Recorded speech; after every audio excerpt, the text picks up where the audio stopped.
Hello, welcome. Hi, Revenants. Thank you for resubscribing. God, 23-month streak. You're a champion. Reminds you of the hot Bon Jovi song, "You Give Love a Bad Name." Does it? I know it's been a while since I heard that song, but I'll take your word for it. So yeah, we're gonna be trying out Roadwarden. Yeah. It's a game. So it's like a mostly text-based game, so there's gonna be a lot of reading, so I hope I don't lose my voice.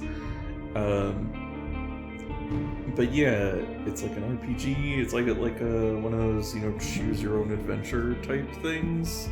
But then yeah, also there's like RPG stuff, so there's, I don't know, it's like D&D basically. Because basically like D&D.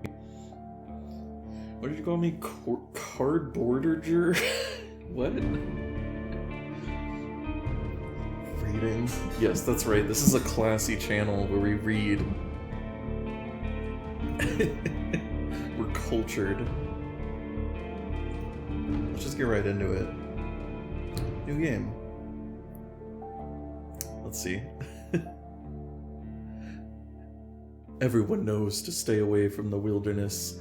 Most people would never risk a lonely journey. Road Wardens not only accept this struggle, they embrace it. They deliver messages, assist merchants, burn human corpses, and, if possible, get rid of the beasts and highwaymen. They live on the road, die young, or retire early. It's a dangerous job, but a respectable one. And it pays well. So yeah, I like that this is like, it's like a fantasy adventure type setting, but we are basically playing like the town guard. Like, like, we're not like, well, I mean, we're out on the road, but we're not like the adventurer. Like, this is like our job.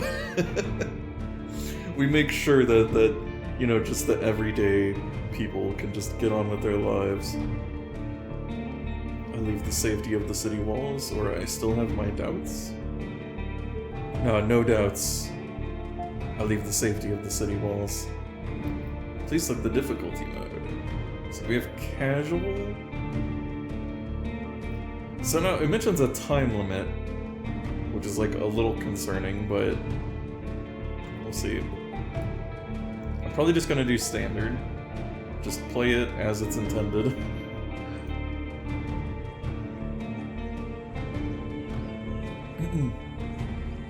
The wall is still standing. There are no wolves around. No stench of blood. Good signs. This should be the place you're looking for.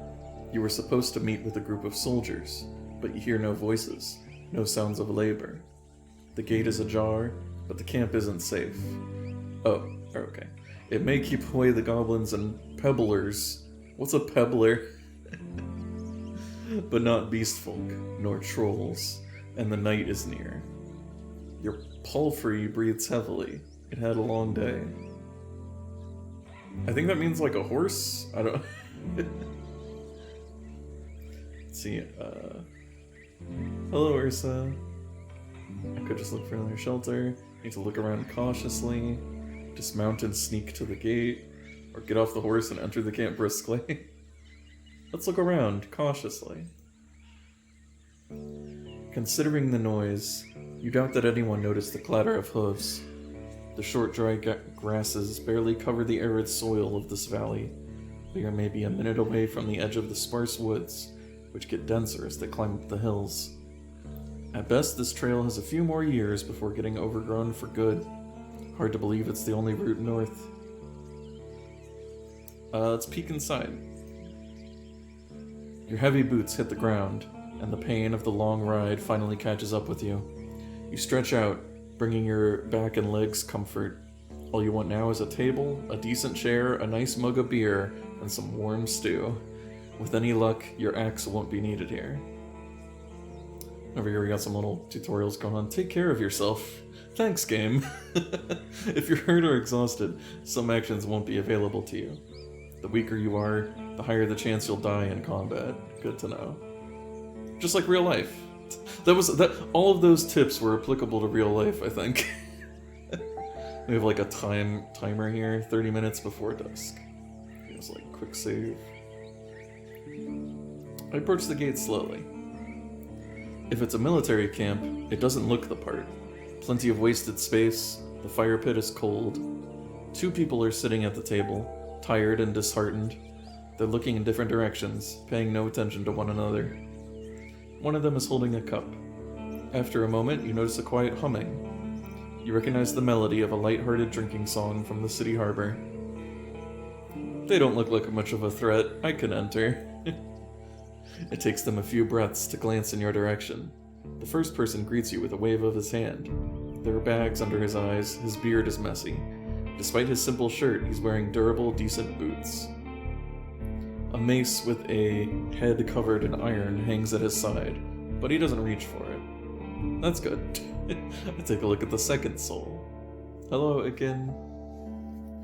Just like you, she's wearing a gambeson, but hers is a bit loose, as if she took it off a corpse. Her head is shaven, as if she's protecting herself from flesh-eating bugs.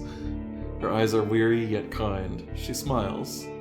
Considering the squad was sent here half a year ago, these 2 surely look the part, though there should be more of them. 8, you believe.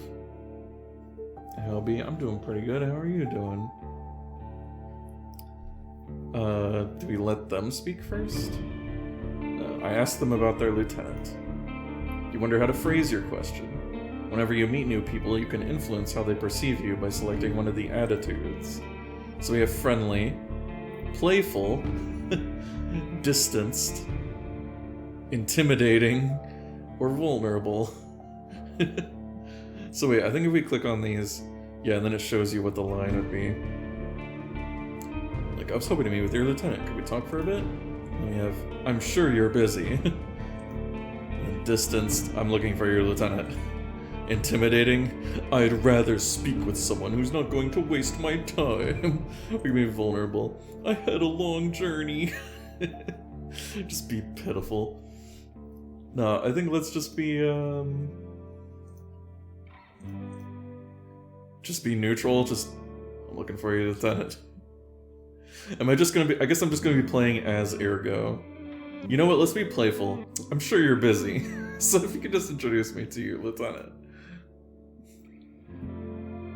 Then Iken, you said you're knackered from work. Well, I hope you can get some rest now. The armored soldier spares you a polite smile. Next time, better schedule a meeting. This place gets really crowded these days. She stands up. She pays little attention to the sword at her side. I figured you aren't here on a walk. Let's say it's me you need to speak with. Are you a messenger? Did you lose your mount? Or are you looking for help?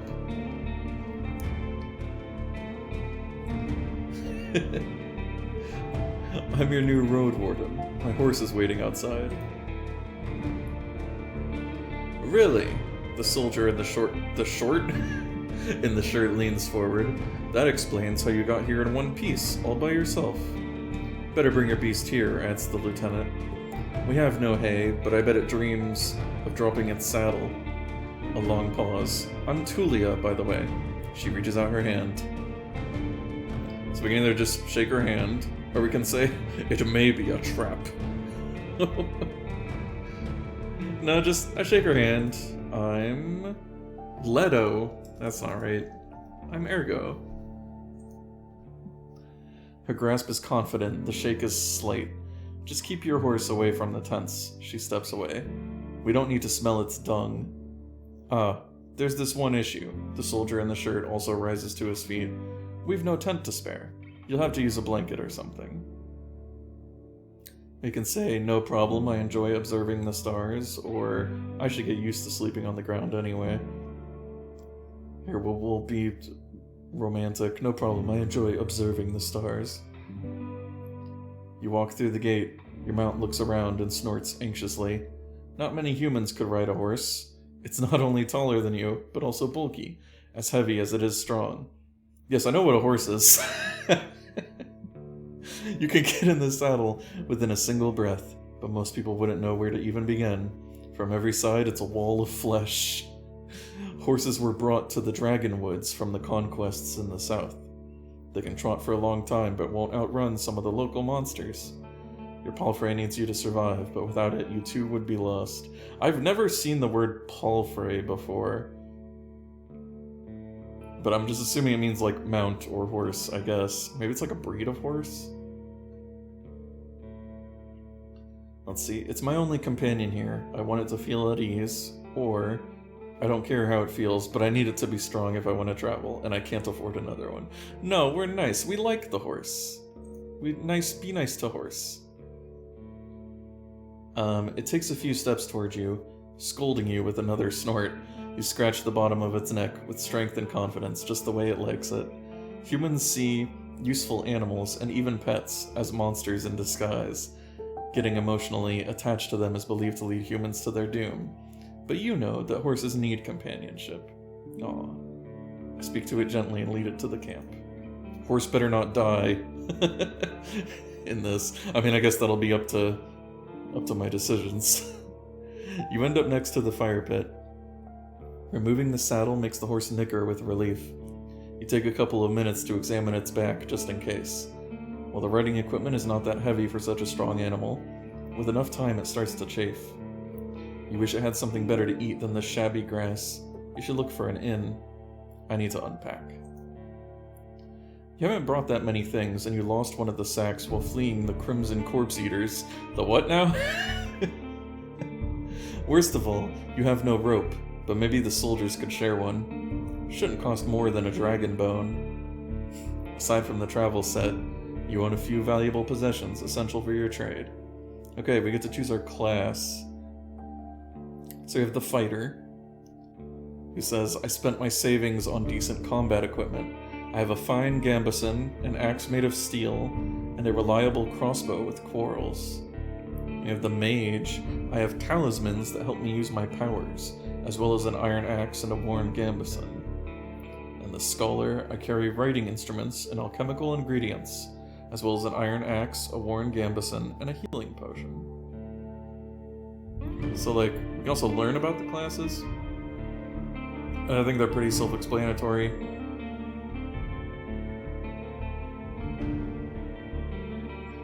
Mage. I feel like... See, I kind of just want to choose the fighter, but like, look, if we're gonna be playing as Ergo, that's not accurate. We're not Buffco. So I'm thinking either the mage or the scholar. So yeah, the mage can do some magic. And the scholar will know more about the world's mysteries, helping you take advantage of some unusual situations.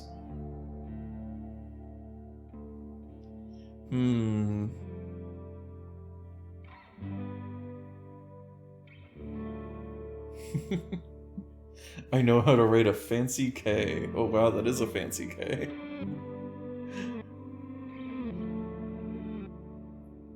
The scholar sounds like it could have... It sounds like it'll have more... I don't know. I want to do magic. Let's be the mage. Oh, open your inventory to see possessions. Taking hits will damage your armor. You can fix it in various settlements. See, we have 2 out of 4 armor. Then we have our inventory. So we have 2 food rations. We have merchandise. We have a pouch with coins. Oh yeah, the city artisans make coins by cutting dragon bones into slices. Just slices of dragon bones. That's pretty cool. That's how they make coins, huh? A gambeson, a padded defensive jacket made of linen filled with rags. It's the cheapest type of armor, yet surprisingly effective, and, as a result, very common. Magical amulets. Magic is unreliable, so you've spent a sack of coins to collect a couple of enhancing amulets. They help you focus your pneuma in ways that you don't quite understand. The travel set. Your sack contains all sorts of useful tools. I see like a knife, a candle, a glove. And you have an axe. Like how an axe is the default weapon. You unpack and inspect your belongings. Your water skin isn't pierced. The spare clothes are still here. Just in case, you take a look at your wooden bowl and mug, your cape, tinderbox, bandages, food rations, knife. Nothing special or too cumbersome. From time to time, your routine helps you avoid mistakes. But this doesn't make it any more exciting. Return to the soldiers. They're at the table again, observing your beast and chatting between themselves. Your stomach growls at the sight of them eating out of wooden bowls. One more bowl was put at a previously unused end of the table. You can sit down on a tree log.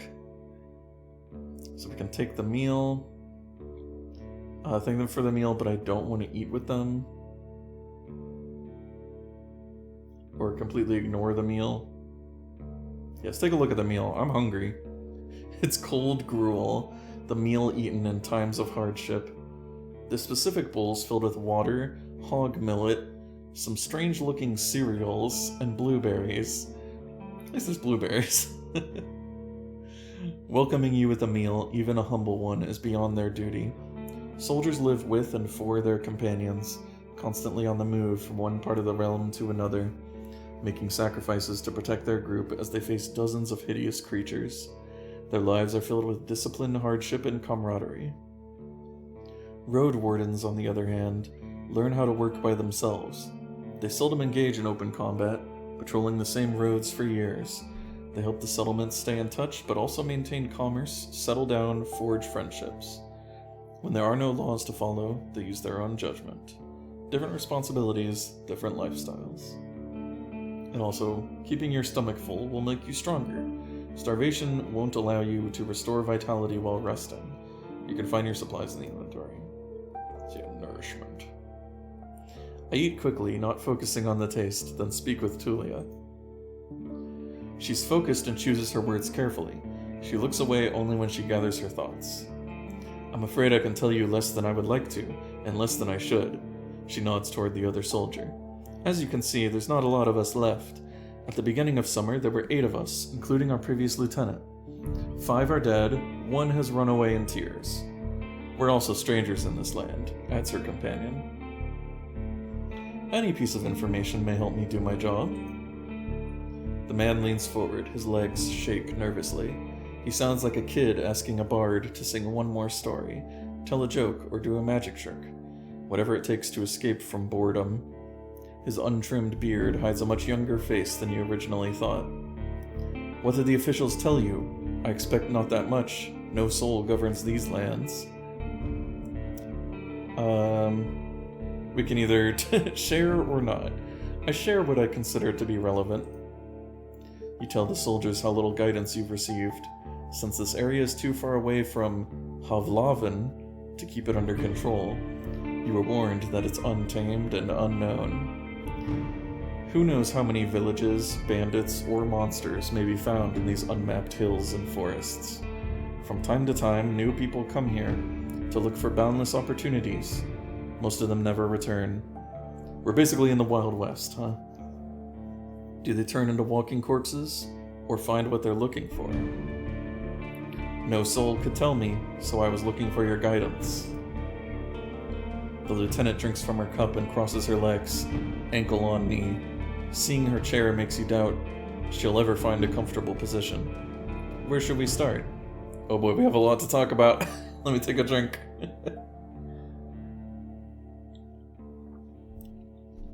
What should I know about the peninsula?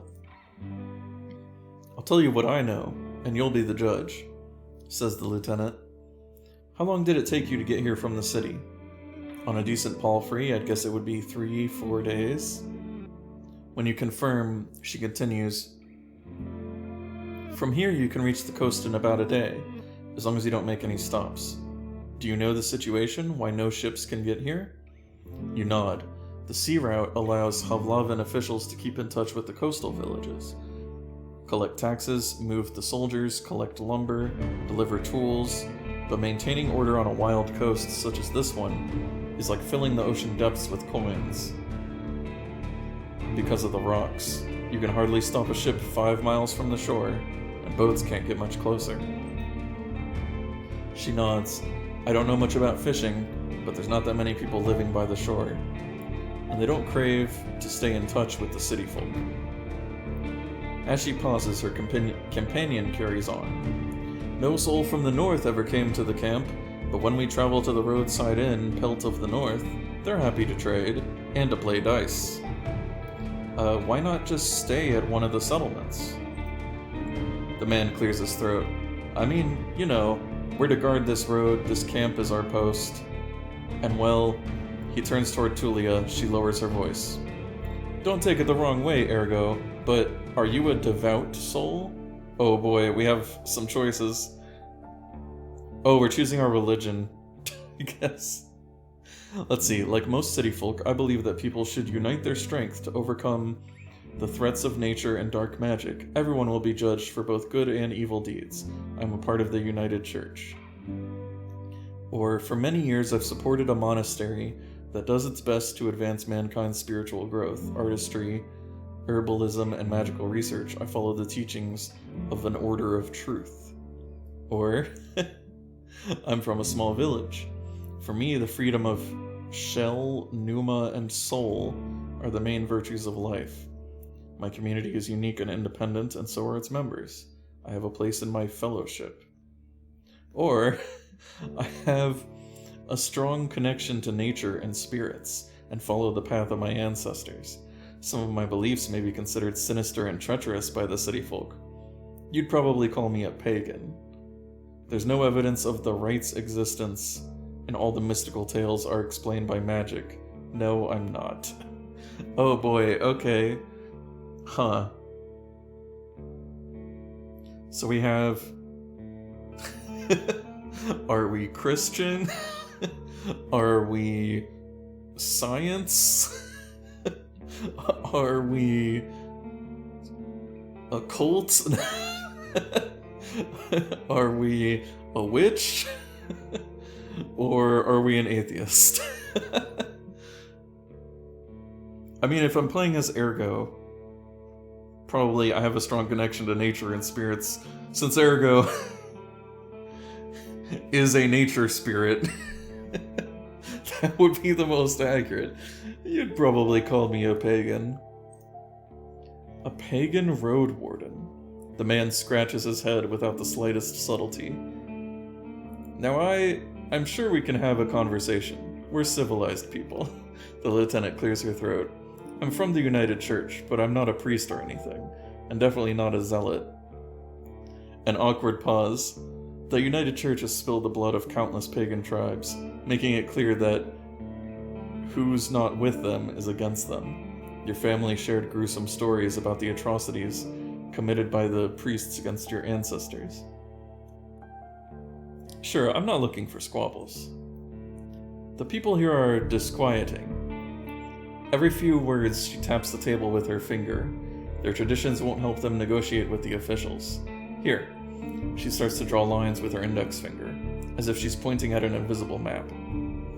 The peninsula is connected with roads, like a big circle. In the northwest, you'll find a weird village at a bog. It's not exactly pagan, I don't think. It even has a priest who claims to be an eremite. You nod. She means a fellowship. They do crazy shit, her companion chips in. They use the dead to cut down trees and dig in soil. Once I saw it, I begged to never return there. Oh, they're necromancers. Okay. I see. You've heard tales such as this one since you were a child. If an isolated settlement manages to survive without a city's influence, its customs and traditions grow more and more alien. Every generation learns how to adapt to the dangerous conditions they have to deal with, and the rustic, pagan traditions muddy their river of faith. Okay. The river of faith.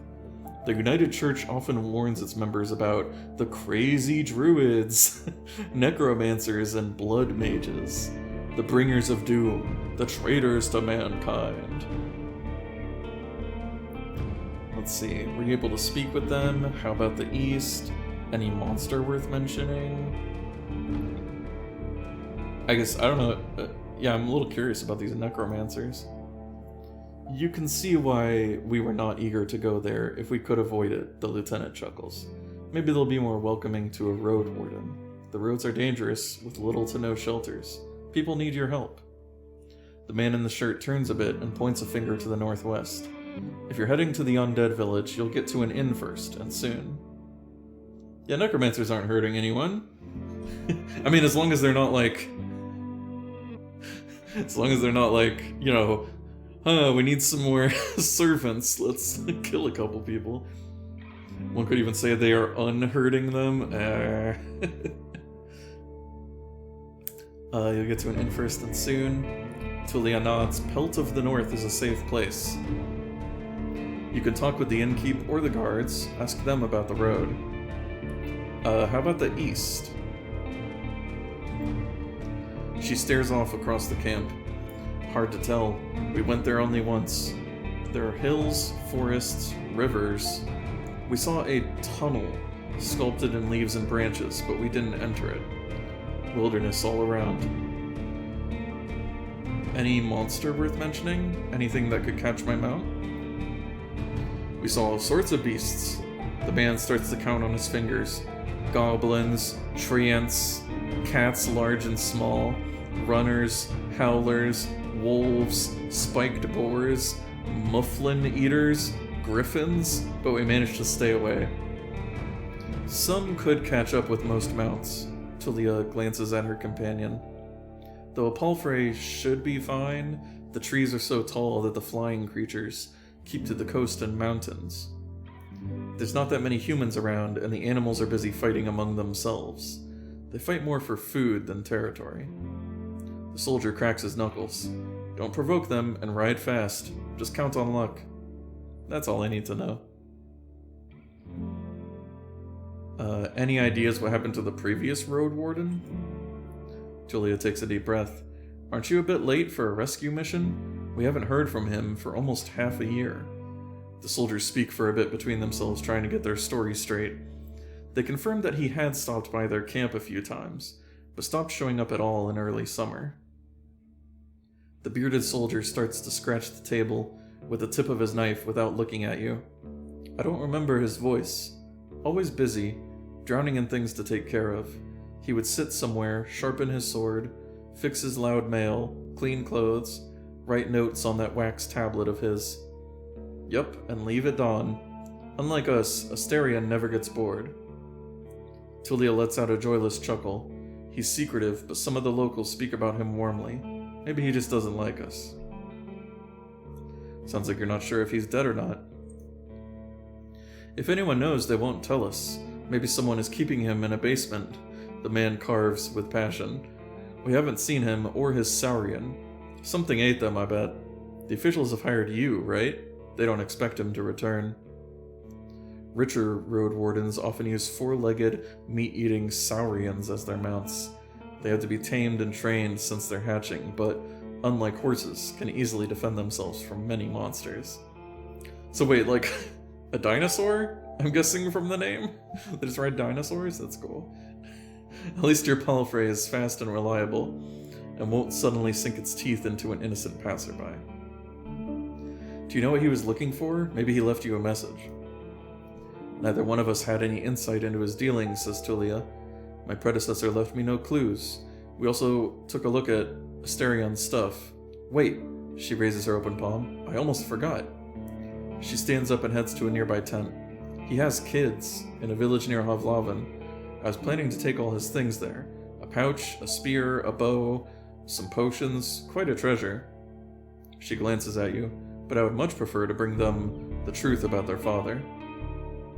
So you want me to find out what happened to him in exchange for his stuff? Here's the catch. She dusts off the hilt of her sword. We've hired a messenger to ask the commanders for further orders. Since she hasn't returned and you know nothing about her, she either ran away or something happened to her. She sighs with resignation. We are meant to stay here until fall. What do you think? Come see us, tell us what you've learned about the man, and we'll get back to Havlaven together? You think about your real mission. You were planning to return to Havlaven in the early fall anyway. If he's alive, I don't think he's going to be happy about me taking away all of his possessions. So I guess this is what that time limit thing was talking about in the difficulty selection. Yeah. Although also this line, you think about your real mission, Does our character have some objective that we don't know about yet? Aside from just patrolling the roads? Let's see. True, but he's considered dead. I doubt he'd begrudge you anything. And who knows, you may just find his shell lying on the roadside tomorrow. He wears mail, uses a spear mostly, maybe 5 feet tall, but stout. Long red beard, short hair, pale face, rarely smiles. She glances at her companion, but after he adds nothing, she sits down and stretches out her legs. So find out what happened to him. Dead, alive, left, just let me know. Use your journal to see the list of quests. So yeah, find the Roadwarden. Before I became the Roadwarden of this peninsula, a man known as Asterion used to patrol these roads. If I manage to find out what happened to him and bring the news to Tulia from the southern camp, I'll receive his abandoned belongings.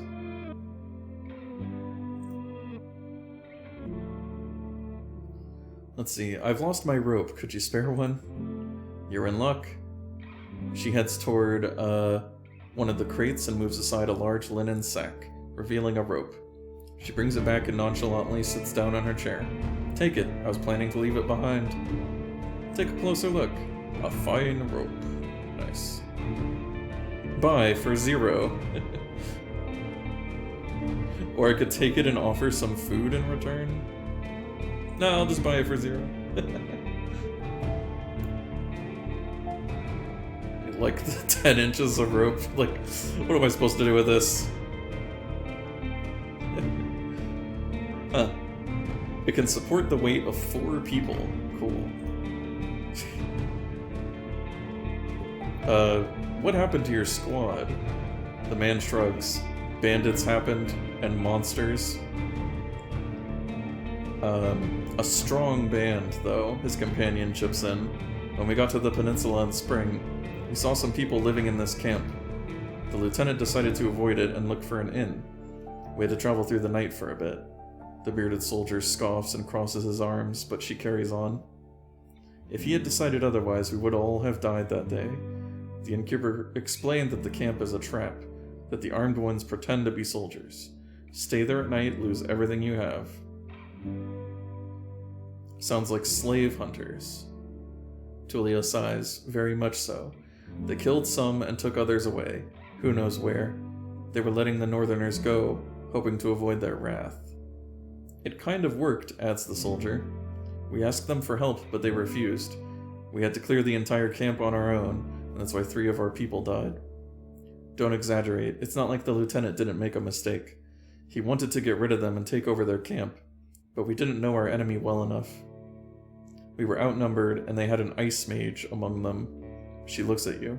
At least we cleared the road, saved lives. You mentioned monsters as well?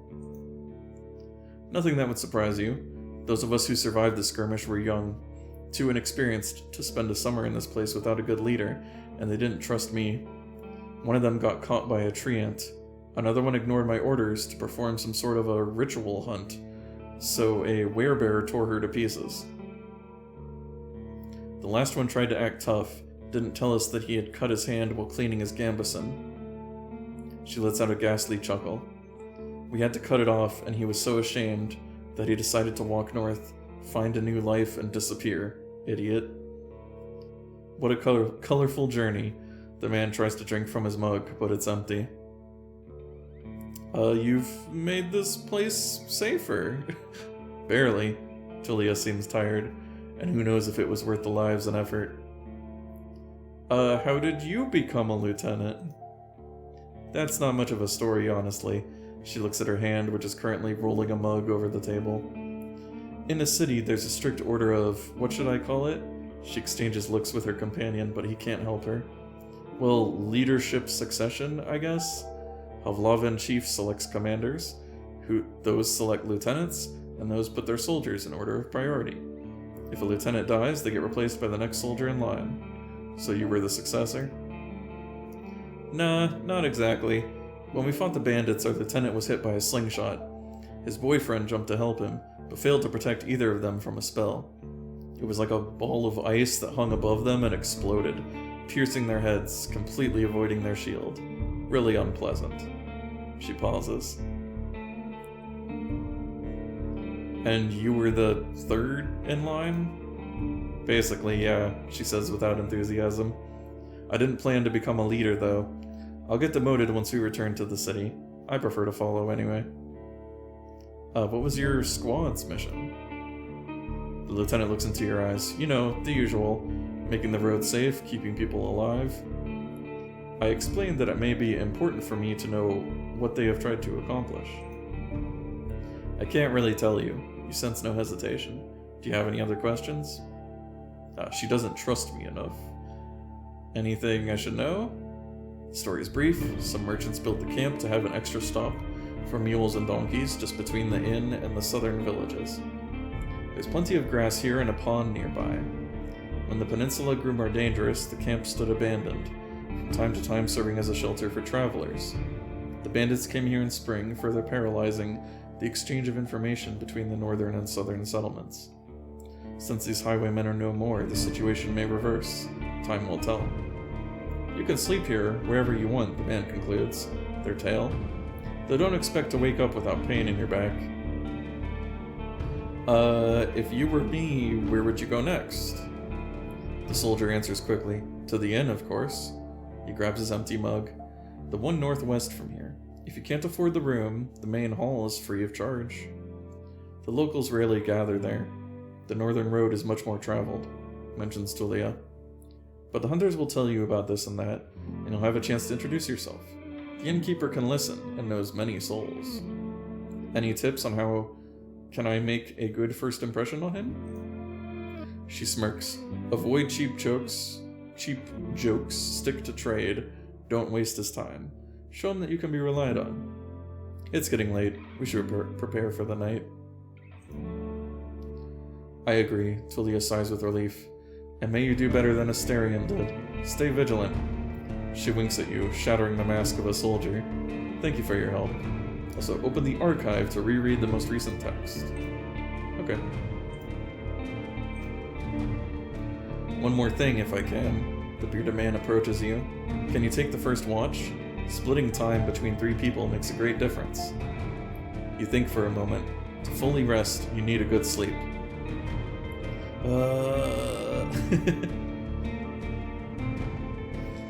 Sure, I can't say no. Yeah, I'll do it. Fabulous. He pats your shoulder. It should be calm at least before midnight. Wake me up in a few hours, or even earlier if anything happens. Let's just nod. Oh. Stay tidy to have a better chance to influence others.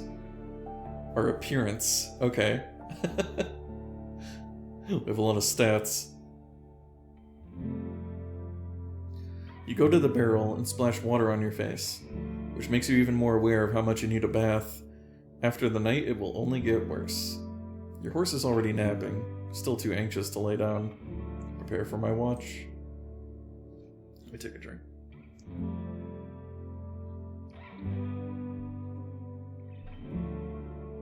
Thanks for the hydrate. I'll drink again. There's a lot of talking in this game. I'm enjoying it though. It's written well, so I'm enjoying learning about all that. Learning about everything. Redeem that, as you said. Nice. Perfect timing. The soldier in the shirt is eager to guide you. Just observe the area. Can we learn this guy's name so we can stop calling him the guy with the shirt? Does he have a name? Just observe the area. There's plenty of griffins around, though they won't try to jump over the palisade. Probably. Better watch out for the apes. They climb. Oh no. Apes. Monkeys. Oh yeah, I didn't really stretch all that. Ugh. They climb up and carry out any food they can find. And there's this one really loud were-elk. A were-elk? that keeps smelling the wall, though it has never tried to get in. He points at a gate. The lieutenant and I will block the entrances. They're quite heavy, so if anyone comes here looking for shelter, better call us to help you get out. Or to help you out. And if this someone is being chased by wolves or anything, better throw them the rope instead. He scratches his head. If it gets cold, feel free to make a fire. And the best place is on the watchtower. You may want to put a blanket there or something. The watchtower? He gives you a long, puzzled look. Oh, here. He points at the pile of crates. Just climb up to the tallest one. You'll have a great view at the northern side, the more dangerous side. And also, I know you're tired after all that riding. He points at the tent on the other side of the camp. I can handle a couple of hours sleeping on the ground. If you wish, go there after me and rest. Just this once. At least I have a pallet inside. I'll say thanks. That's nice. You put your blanket on the tallest crate and sit down. The night is warm, but the sporadic summer breeze brings gentle refreshment. From time to time, your back aches, and you have to force yourself to keep your eyes open. The light of the moon helps you focus on the tall grass. For most of the time, you spot smaller critters and birds, but there are exceptions. At one point, you see 3 horned deer trying to challenge one another. Before they clash their antlers, a 2-legged dragonling appears, leading its much smaller offspring. The furry beasts try to intimidate the predators with roars and aggressive head movements. After a few moments, both sides walk away slowly, not willing to risk the fight, nor to admit their defeat. I don't let it distract me. I keep looking around. You hear the death screams of distant prey and the mating calls of monkeys. Runners are chasing a gray hare. A group of musk oxen lazily chew the grass, preparing themselves to sleep. A dusk fox is running together with a lynx, making playful screeches. Thankfully, you never have to intervene. You just sit there, watching the not-so-distant forest, trying to outlast your sleepiness. You can only guess how much time has passed. Once you feel you've had enough, you climb down and go to a tent, waking up the bearded man with just a couple of words. You confirm that nothing important has happened. I gather my things and squeeze into the tent. I use my bag as a pillow, put my blanket on the pallet, and cover myself with my cloak. Sleeping in a tent is not the stuff of dreams, but it's a much welcomed rest. The pallet keeps the cold soil away.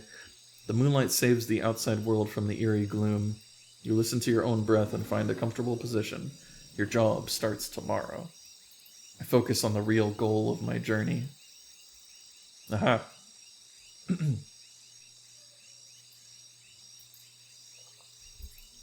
The Merchant Guild wants to take control of this realm.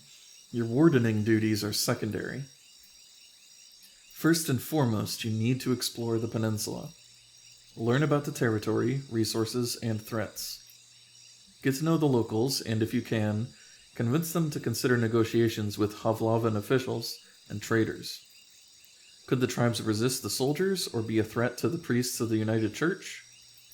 Are there any forbidden practices that need to be eradicated, such as blood magic, necromancy, robbery, or slavery? At least I have time. 40 days to be exact. I need to be as thorough as I can.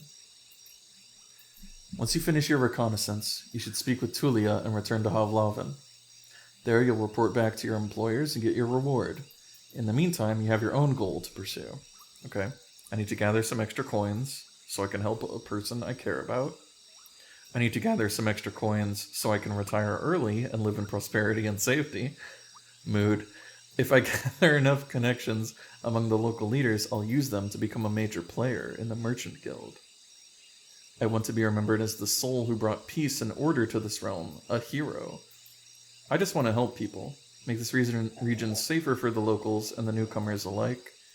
Or I need to find a new life for myself. I have a difficult past and I want it to be forgotten. Interesting. What is our, personal goal? I kind of like the hero one. Or just getting money to retire.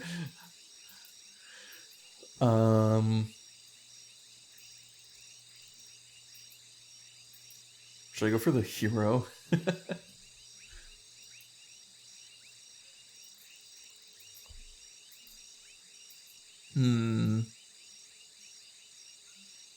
Being able to retire, yeah, right?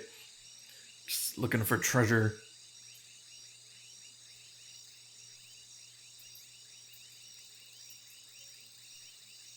Or I just want to help people. It's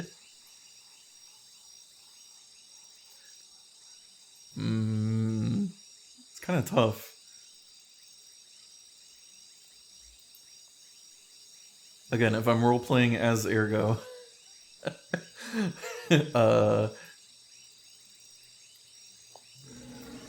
would probably just be the helping people one.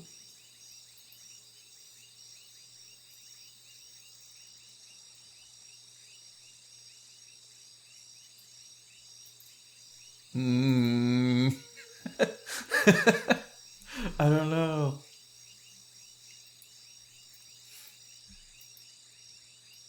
See, again, the retiring early one, I do like that, but it feels a little, I don't know. Honestly, this one, gathering enough connections among the local leaders, I'll be calling it. This is like the most interesting one, honestly. Of like, oh yeah, I'm gonna get into politics.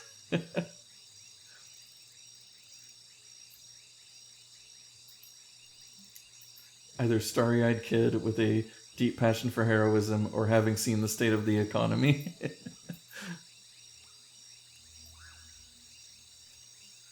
Because, I mean, also the, like, being remembered as the one who brought peace and order to the realm and stuff is like, oh yeah, you get, like, basically, you want to become famous.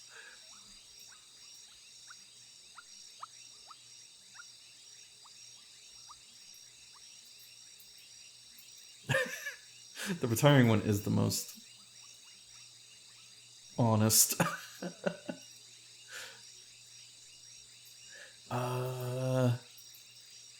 I gotta decide. I don't even know how much of a difference this will make. I feel like the hero one is probably the most accurate and also could be interesting. Because it's like, specifically, we are trying to build like a reputation. You've saved the world and all its inhabitants. Have a free Lotus to Biscoff. You know what we're gonna do? Become a hero. You can't travel during the night. Press the sleep button to rest. Or wait. I'm curious, what does this say? Yeah, okay, it just says that. Then we have the Explore. Find the Roadwarden. Okay. Let's save also. Guys, we'll save over that. In quick save? See, I appreciate, I guess it'll let you, like, you can quick save before you make a decision and then just load if it goes horribly wrong. Your half-asleep senses are catching the sounds of the wild forest. Your instincts keep you alert and anxious, though the pleasant humid late summer air evens it out slowly. You're thinking about your goal, but you need to gather your strength. Severely, heavily painted over... Oh, is it? Maybe, yeah, because the saving seems similar. It might be Renpi. So that does seem similar. Yeah, maybe. Okay, sleep. Sleeping in a tent. You can spend the night in a borrowed tent. It's nothing special, but it will protect you from the wind and rain. And the ground won't be painfully hard, nor cold. Okay. So we get plus things. Oh, we get plus these and minus these. What is that one? Oh, that's our magic energy. Okay.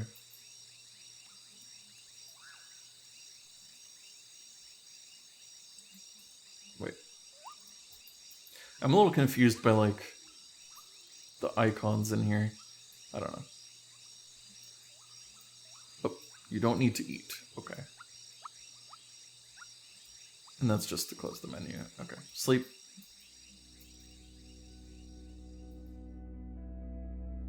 You take a look at your amulets. For most people, they would be nothing more than trash, but you wouldn't sell them for a pouch of dragon bones.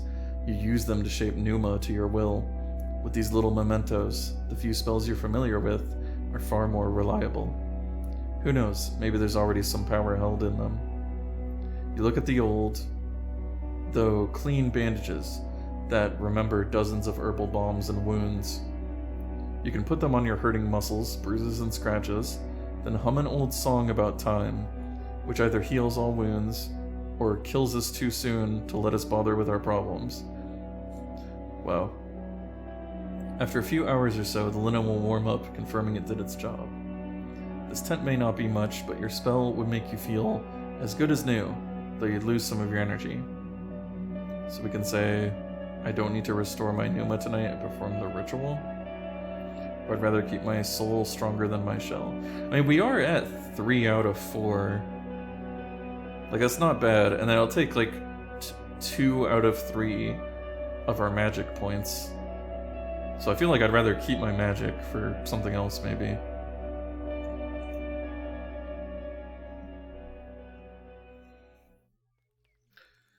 You're woken up by sunlight, well rested and ready. Without haste, you gather your things. After only a couple of breaths, you notice a weird smell, like a roast. No, burning meat. Burning rotten meat. Disgust crawls into your consciousness. You exit the tent. Your horse is looking around nervously. Your bags are where you had left them. You see an open gate. I go outside to see what's happening. Both soldiers are standing near a humble pyre. The man in the shirt looks at it contemplatively. Tulia is the first one to address you. Ergo, she greets you with a nod. We use the horse's manure for the flames, so don't worry about cleaning it up. You see a corpse among the flames.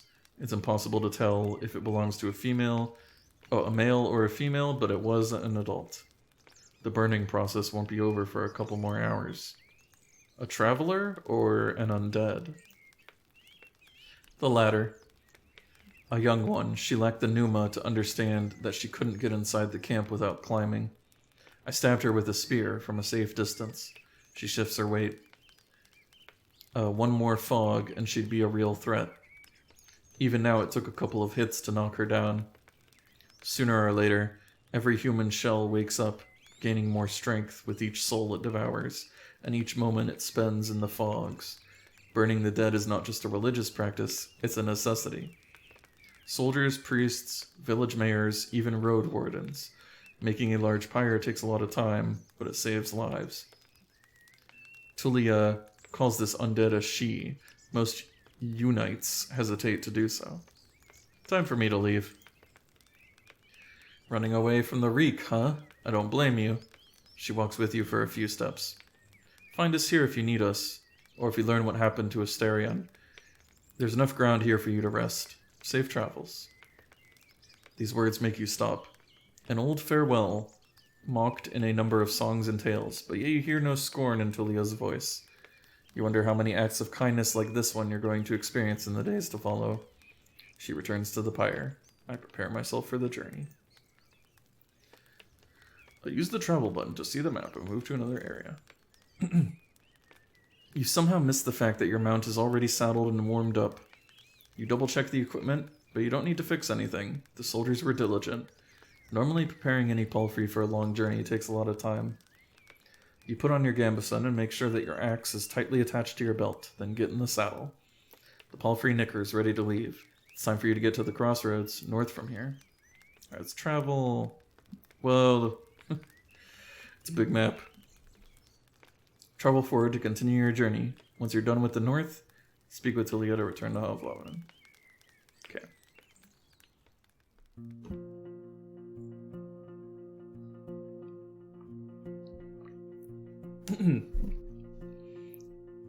Even at a later hour, you wouldn't expect to meet any travelers in the valley.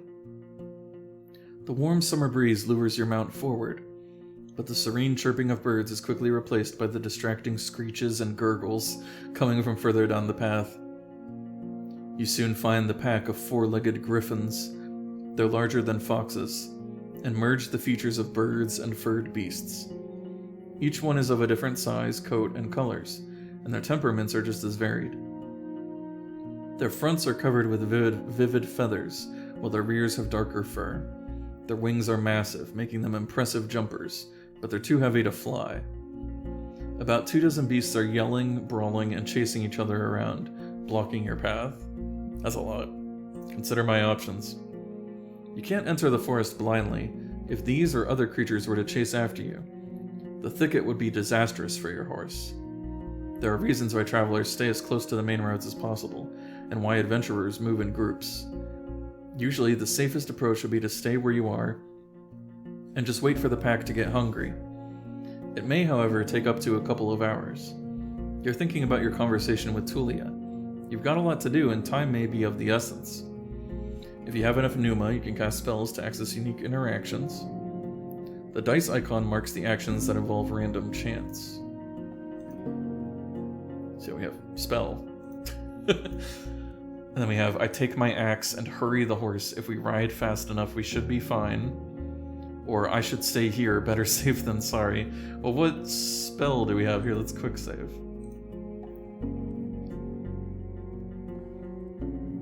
Okay. Okay, so clicking on the spell, like, switches to the spell menu, I guess. I grab an amulet and shape a missile of light. A harmless flare will frighten them off.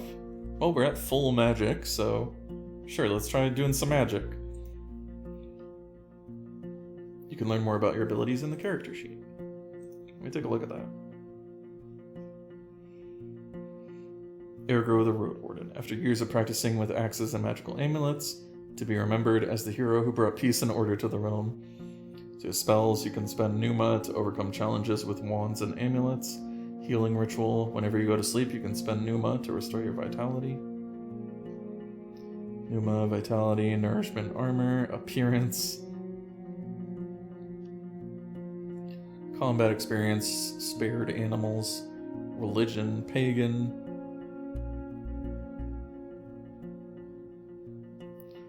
Faith undetermined. Lies. Interesting that it keeps track of your lies. Sewing experience. Gambling experience.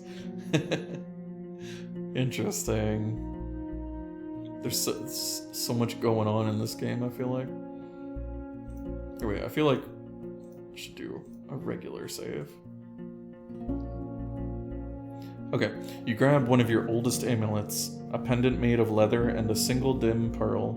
The little sphere is covered by cryptic engravings, but if there's any special meaning behind them, you were never able to find out what it could be. Holding the pearl between your fingers, you feel the pleasant, familiar warmth. The spell you are about to cast is not much more than a mere illusion. But you take a couple of breaths, trying to minimize any risk of failure. The Pneuma leaves your shell, formed into a white ball that you barely comprehend. When it falls next to the griffins, for a couple of blinks it emits a dazzling light. The animals squeak and snarl, fleeing in multiple directions at once. The road is now clear. I ride forward and enjoy the touch of my pendant. It cools down slowly. Oh, and you're saying practicing with axes, not how to fight with them, just how to axes. Yeah. Just we're really good at just holding an axe. You can hold it super good.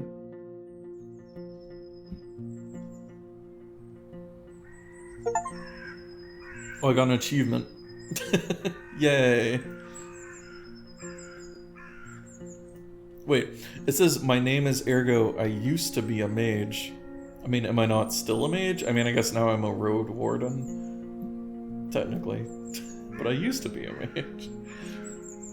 The road splits. According to what the soldiers have told you, you may find a safe inn by turning left. The forest to the right is lush, and the trail overgrown. Kids used to have this song. How did it go? Oh boy. I'm not singing it. The harshest pathway leads to the dragon's lair. Those who search for treasure, do you truly dare? There you go. No, this isn't a karaoke stream. The signpost in front of you doesn't make your situation much clearer. It was put here by someone who can't write. For folks who can't read, covered in old red paint, it points east. Blood there, as people say. Danger to be found. There's not a soul to ask for guidance. I look at my horse. What's its name? Oh, let's name our horse. What do I name my horse? What do I name my horse?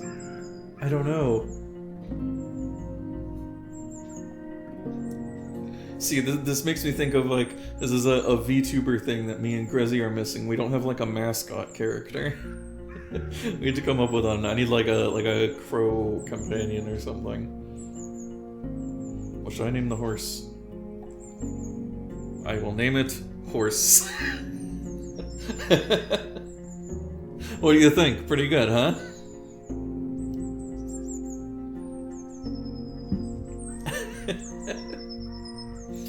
Or Horsey.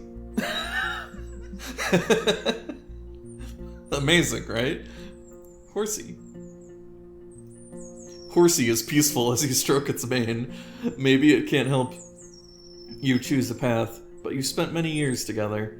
Happy to go on, it takes a couple of steps forward.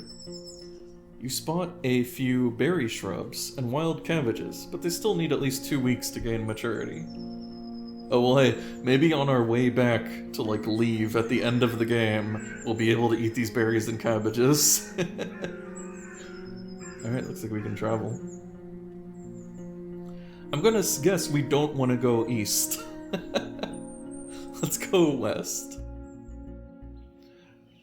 Horsey trots with ease, unbothered by the few branches covering the beaten road. The bird songs and distant howls draw your attention to the forest, which gets sparser and brighter.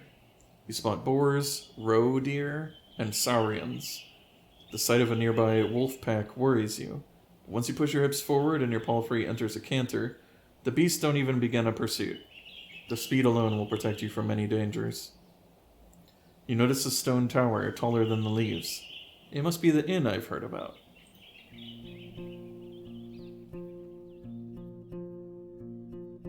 Inns like this one fit the regions traveled by merchants, but you wouldn't expect a place of this size in a forsaken peninsula. The stone and lumber must have been transported from far away, and the workers, guarded by expensive mercenaries, surely lived for many seasons in a primitive hamlet, subsisting on salted supplies.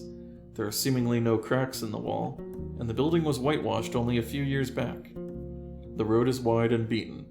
Dozens of souls could hide, if not in the buildings, then at least in the yard. The expenses and labor put into this fortress were worth many trading ships. 3 armed people are on the ramparts, though you only see what's above their waistline. They're leaning on the parapet right next to the gate, and you think you notice a glimpse of a smile. That's nice, they're friendly. They were Gambesons. Each one of them died differently: yellow, green, and linen gray. I approach the gate. A woman in yellow armor leans forward. She has long, curly, disorderly red hair, pointing in every possible direction. This combination of colors doesn't work at all. In the woods, one would have to shout to draw this much attention. There's still a fair distance between the two of you, but she speaks loudly. I han't seen a horse for years now. I just said that it's weird to see such a large jackass, huh? Her voice is young and strong, with an accent that reminds you of the villages spread around Hovlavin. But no jackass would wear a saddle, I'd say. She exchanges a few words with a male guard wearing green, giving you time to move closer. Well, this one here says there really are donkey saddles. Say, traveler, how hard is it to ride a horse? Alright, how do we respond? Friendly? How about you give it a try? Playful? You wouldn't believe it, the lessons were a pain. Distance? It's easy to learn the basics, but it's tiring. Intimidating? It's an inn, isn't it? Open the gate. No, I'm not gonna be rude. Quite hard, honestly. Let's see, I feel like being playful. Playful's good. I laugh, you wouldn't believe it. The lessons were a pain. You get off your horse and imitate the silly walk from the day that followed your first long journey when your whole shell was crying. You illustrate the pain as you move your hand from your back to hips, then thighs. In return, the guards tell you about that time when they had to carry their friend with bitten off legs for 3 days straight through the heart of the woods. Wow. Meanwhile, the other guards open the gate. You may be in a good mood, the woman in the yellow jacket smiles at you. But don't get so noisy when you talk to our boss. The man never smiles. He has the world's suffering sculpted on his face. She leads you under the roof, under which your palfrey can rest, tethered with a cord to a wooden post, near some old hay. Once you're ready, go inside and speak with our boss. Maybe you're hungry? The other guards take care of various chores. They peek at your mount every now and then as they're splitting firewood, cleaning their clothes, weeding the garden patches, and moving chairs. 2 of them are making a rope. You head toward the inn, hearing the piercing scream of a boar from the other side of the yard. Open the door. Get on the floor. Everybody walk the dinosaur. I also like the pixel art of all the environments. It's good. Oh, if you are at an inn in the morning, you can spend the entire day on resting. Just sleep all day. The locked windows make the air stuffy, and the weak fire in the stove hardly lightens up the hall. A muscular man is sweeping the floor near the stairs, but after he glances at you, he leans the broom against the wall and heads behind the counter. You're lucky to show up. His voice is deep and soft with a city-like accent. He observes you with keen attention, yet avoids your eyes. I've a keg of decent ale. Wormwood, bog myrtle, juniper berries, cat's foot. He fills a mug carefully and puts it on the countertop. It's going to spoil soon. Today, maybe. And we don't drink here before the even. I hate to see the good stuff going to waste. His skin is dark, almost purple, rare even among the southern tribes, and his hair is naturally bluish. His clothes are quite fancy for manual labor. The elegant tunic wouldn't stand out in the city square. What, people just have, like, blue hair in this world, I guess? Okay. I stand at the counter. The planks let out a creak after every step you make, so you slow down a bit. You could swear that the innkeeper made little to no noise. Here you go, he pushes the mug forward. But just so you know, my pelt of the north doesn't belong to Havlavin. You can sleep on the floor if you wish so, but if you want a bed or a meal, you have to pay. We may have some leftovers from dinner, but I need to check. So we can be friendly. Thanks for the drink. Playful. Okay, everybody has been telling us, don't joke with him. Don't make jokes, so we're not gonna make jokes. Since I won't stay here for long. Intimidating. I'm not here to pay compliments to piss in a mug. What the fuck? It's so rude. Or vulnerable. Thank you. I never refuse a free drink. Okay. Wait, what did it say? I'm not here to pay compliments to piss in a mug. I'm a Roadwarden. What does that even mean? Wow. I'll just be friendly. I see you know how to make friends with a Roadwarden. He meets your eyes with a puzzled look, then grabs a wet cloth and starts to wipe down the shelves. From time to time, your conversation is interrupted by splashes of dirty water in a wooden bucket. Well, nothing is truly free. I have work for a soul of the road, but I don't need a new mouth to babble. He speaks slowly yet audibly. I value my time, you should value yours. Let's have a drink? The dark room and wooden walls of the mug make the liquid look as brown as a chestnut. The Lee in spring? I don't know what that means. Hits your nose, and I guess it's a scent. And the first sip is even too complex, too flowery. While the brewer has used fancy ingredients, the exotic licorice ruins the aftertaste. Now you know why there's so much left. Maybe it takes an acquired taste. Some really sweet beer, huh? The innkeeper nods. I was hoping to see someone willing to patrol the roads. Maybe you'll help me with a worrying thought I have. Which is? There are brigands in the woods. Our place is a stronghold, so I'm not afraid of an open strike. But they've gotten more active in the last 2 years. One day, they may steal our furs, and I've no doubt they're the reason why merchants come here only once. Having bandits around gets expensive. He rubs his hands together, camouflaging his paws. I want you to reach Howler's Dell, northwest from here. It's the largest settlement around. I'm sure you'll get there sooner or later. Ask Thais, the mayor, about Glaucia, that bloodthirsty wolf of a woman. I've heard rumors about a raid in the north. If Glaucia's ready to break the truce with the locals, I'm willing to join forces with them to get rid of her band. Okay.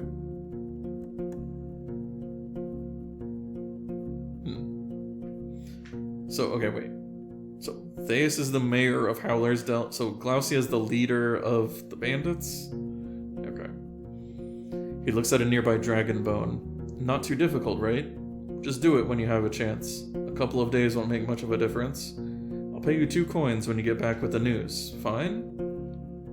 We can haggle, try to get 3. I'll just nod. He seems like somebody you don't want to haggle with. So yeah, Glaucia's band. Glaucia and her band have broken the truce of the local villages. Pay me 2 dragons if I get in touch with Theus. Okay. Great. What else do you need? We are hungry. Do you have any leftovers? Yes, I feed them to our boar. I won't give them away for nothing. He tells you to wait, then leaves the building for a few minutes, and returns with a wooden bucket and a long stick ending with a hook. Go through the gate and turn left. You'll see a bunch of bushes. We need some berries. Bring me a bucket full. You'll be done in half an hour or so. Your horse could use a nap anyway, and I'll prepare something to fill you. The hook is not made of metal or wood. It's a long curved claw, almost black.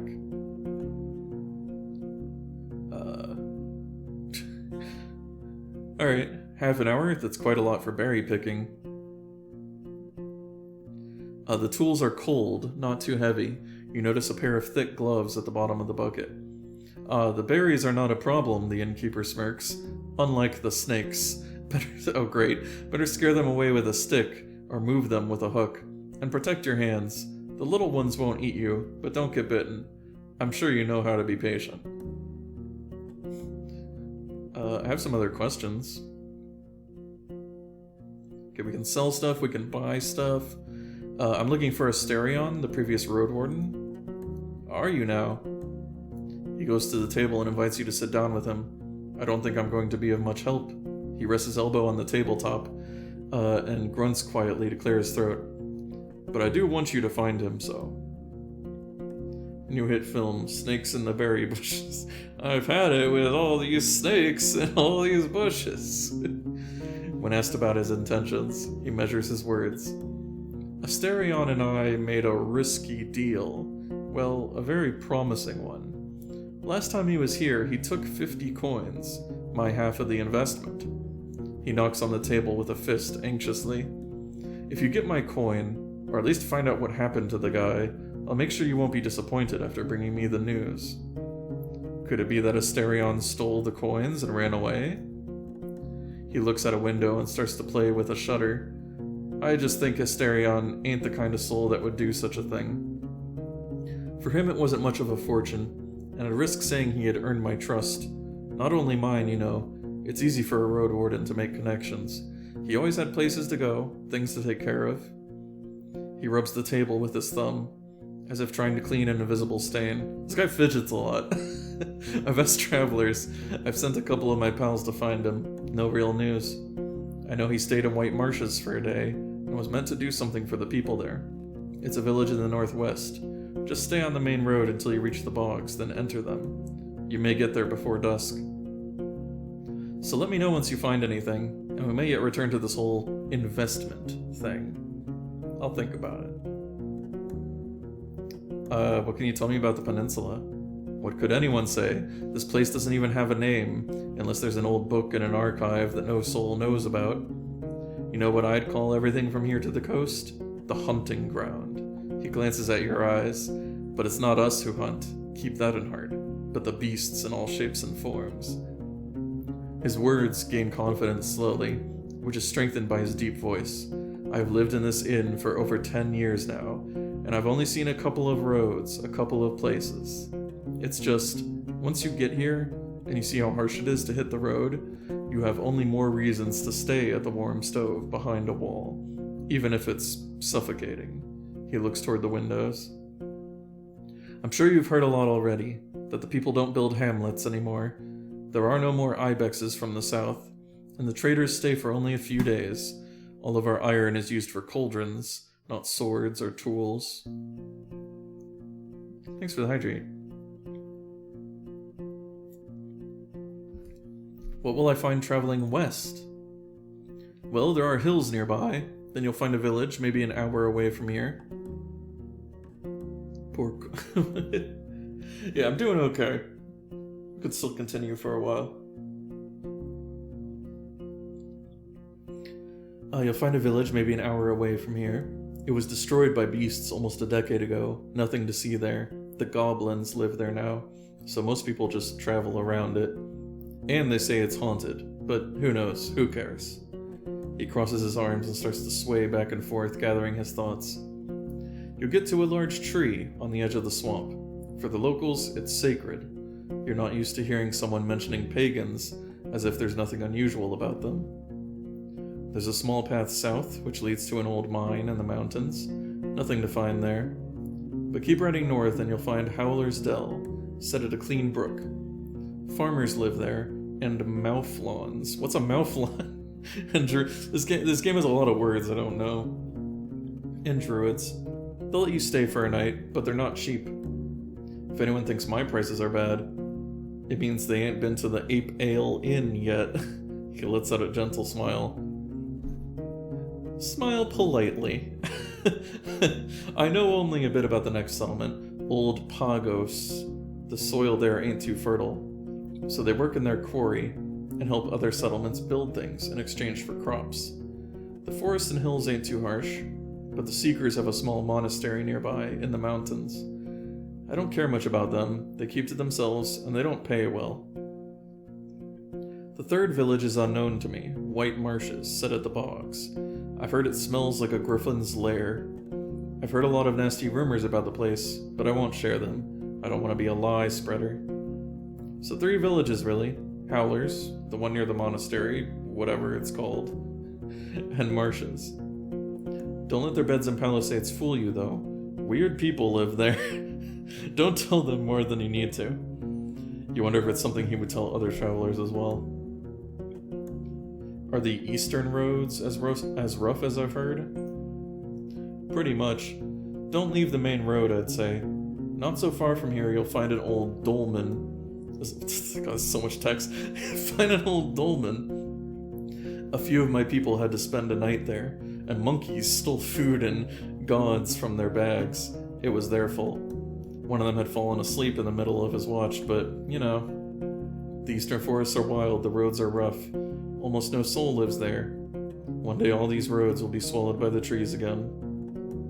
The furthest my team has ever gone was the home of the Enchantress. Enchantress. Just stay on track until you reach the crossroads, right near an abandoned watchtower. From there, turn east. You'll recognize the place. It's a nice home in a lonely meadow, surrounded by a wall. He looks toward the closed window, then at you again. Kind of like our walls, but simpler, without coding. She lives as a hermit, Eudocia. I don't even know how she survives there. But if you don't have decent coin, you won't find much there. So, back to the crossroads. If you turn left instead, you'll see a road. People stay away from it. It connects the tower and the monastery, a shortcut between the two sides of the peninsula. I was warned by the locals not to use it. It already belongs to the beasts. What about the northern coast? I only know about another inn. It's far from here, maybe a day on foot, a bit less from the eastern side. His eyes once again focus on the floor. I've never been there, but I've heard it's a safe place, close to villages of fishers and hunters, though I don't know much about them. That's all I need. I didn't expect to find an inn of this size in a place such as this. So you know a thing or two after all. His mocking tone is soon replaced by a gentle smile. It was built long before we arrived. It didn't work out well for the previous owners. Once the war ended, they left. Not enough travelers, bad trade, the villages stick to themselves. We, however, came prepared, and now we're prospering. When you ask him how they can afford all the supplies, he runs his fingers through his dark hair. I'm not against running an inn, but we don't rely on guests. We're the ones doing all the trading. My hunters are a clever bunch and stay safe in the forest. In exchange for furs, claws, and bones, we get what we need and more, both from the south and the north. He relaxes in his chair. We have a good life here. We spent a whole lot on armor, crossbows, lumber, spears, but in another 10, maybe 20 years, we'll have enough savings to move to Havlaven and not work for another day of our lives. We take risks, but smartly. The team is stronger than ever, and I have big plans for us. Man, everybody's just trying to retire, even in this fantasy world. It's surprising to find a purple-skinned man so far in the north. I don't know.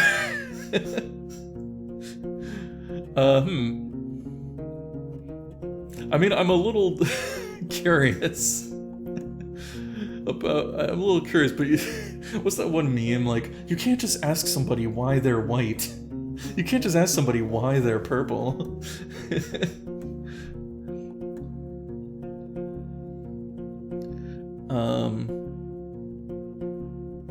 I'm curious though. I ain't seen a soul looking like this since my ma died, he shrugs. It's not a fascinating tale. Let's just say I wasn't a part of the invasion. Yet I'm glad it freed all those who were chained by the cities and their corsairs.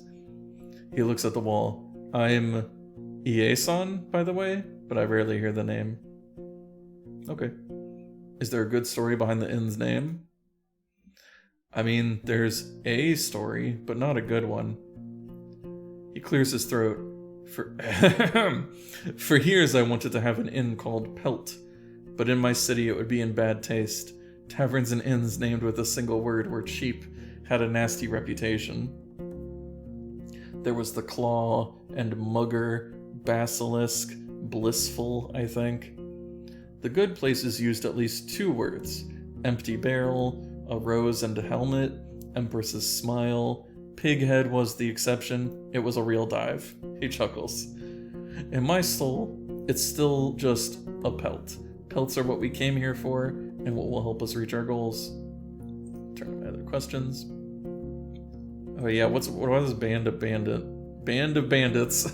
He freezes, observing your hands silently. I'm on it. Any rumors? I don't like to talk about people who ain't nearby. Show me first that you're someone worth changing habit for. Okay. Do you have anything for sale?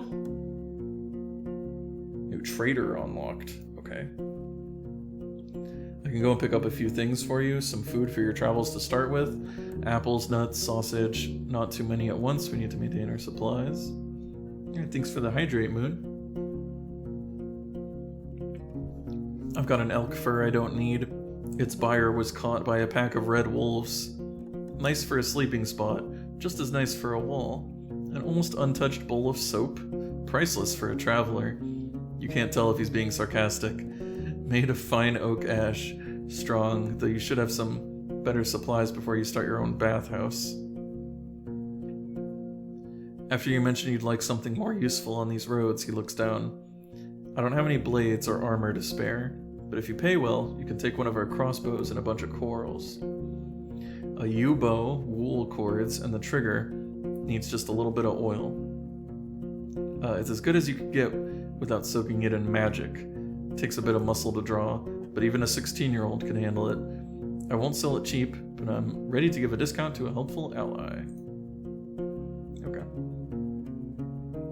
God, yeah, we only have 5. Okay. Yeah, that's 30. Hopefully we'll be earning a lot of money. Do I have anything you'd like to buy? I don't need those. Different traders are interested in different goods. Okay. That's all I need. Here, hold on. I'm gonna take a quick little break. I'll be right back.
Alright.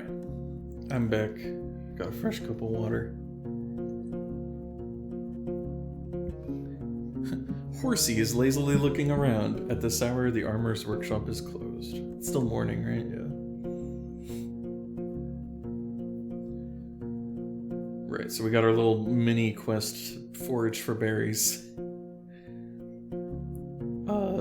Approach the guards. The woman in yellow armor is kneeling next to a brown hairy boar, which is resting on its side.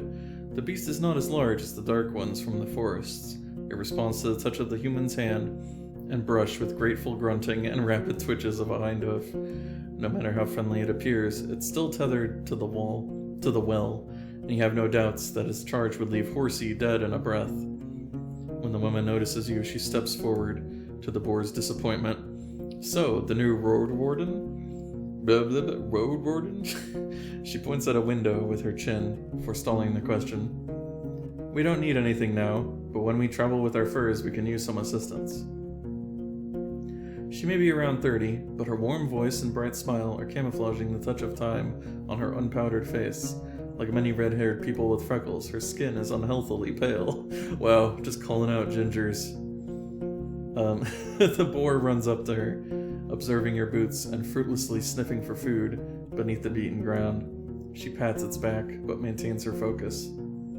How about a game or two? We have a bit of time and can talk a bit about this and that. Maybe you'll get a couple of coins, or lose one, she winks. We could play dice, or throw axes at a target. Ooh, yeah, let's gamble. Let's play some dice.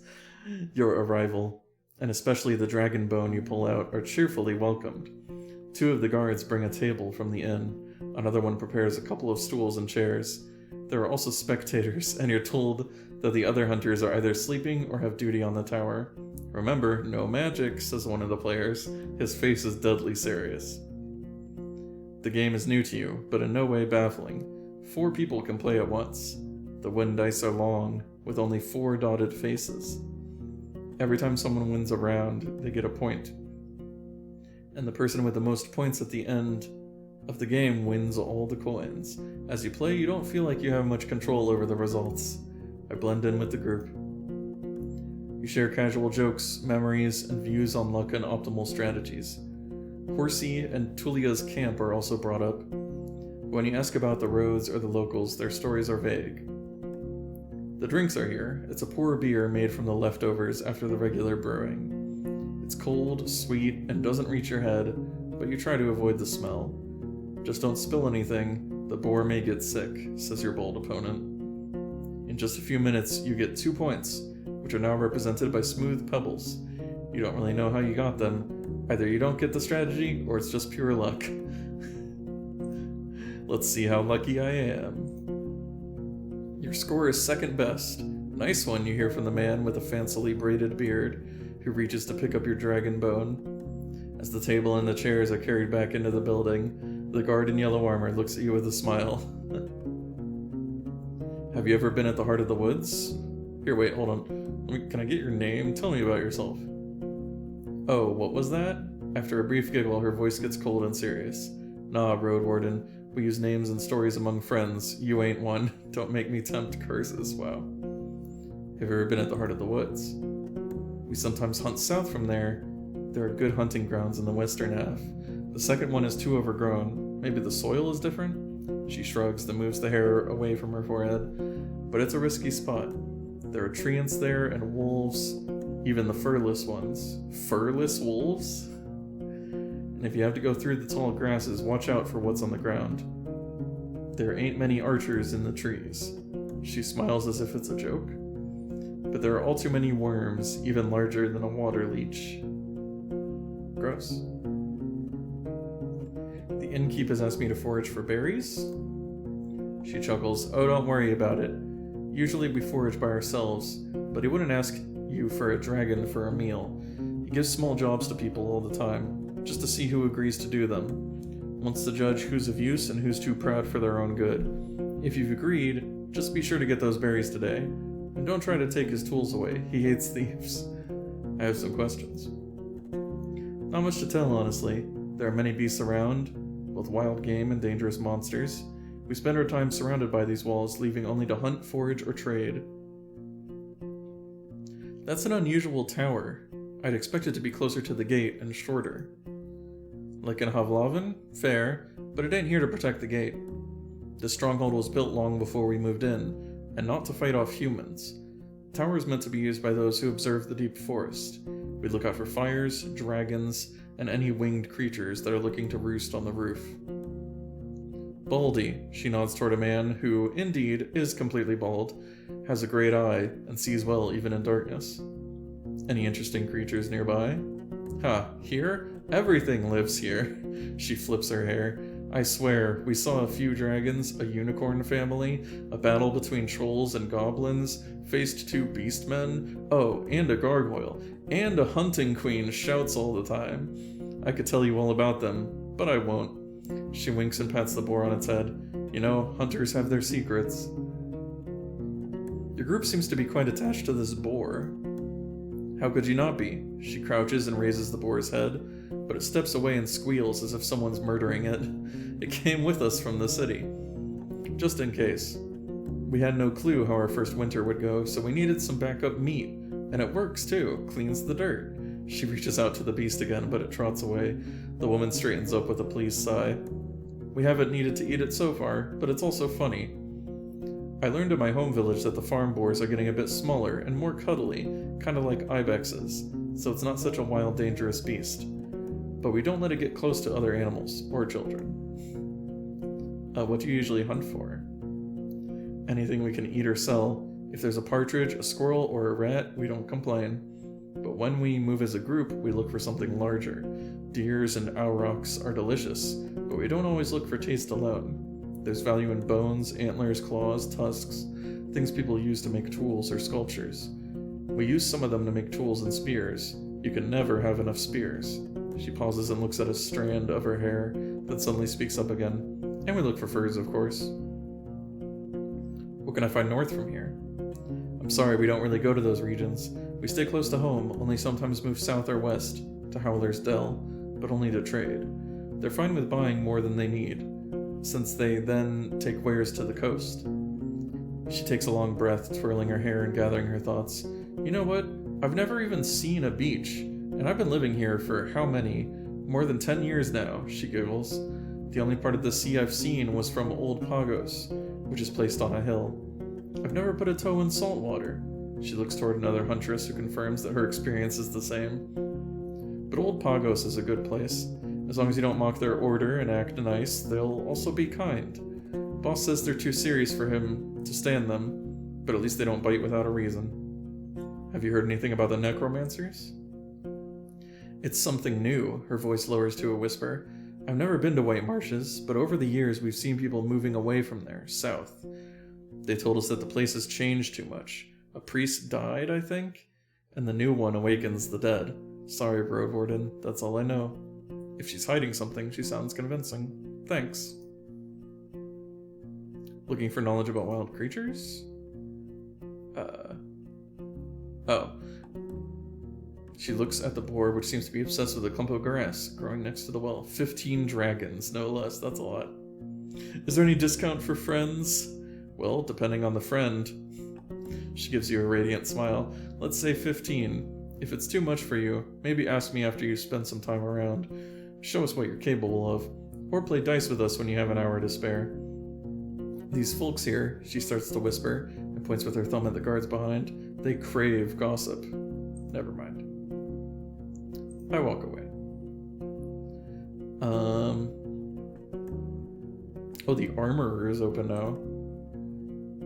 You walk past the well and find a small open shed, not unlike the stable, but with a humble set of tables, carving tools, hammers, sharpening stones, pincers, knives, and other tools. As long as something can be sold by brute force, this place will find a way to do so. There are 2 people sitting on a long bench.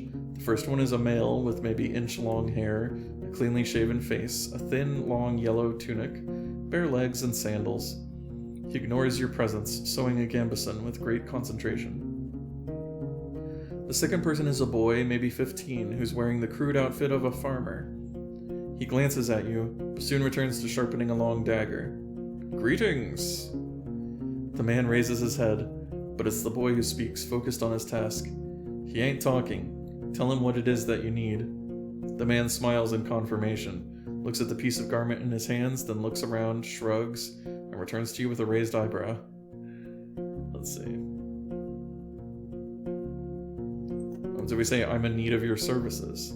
He nods, points at the laces in front of your jacket, raises his clenched fingers to his shoulders, then gently spreads and lowers them, as if he's taking off a robe. You follow his command and allow him to properly inspect your gambeson. After a few minutes, he gives it back, then reaches for his pouch. He pulls out one dragon bone, shrugs, then another one, and waves both of them in the air, pursing his lips. He makes a few speech-like noises with his empty mouth, groaning what sounds like, I don't know. It says repairs, pay 1. I mean, it is at half, I guess. Sure.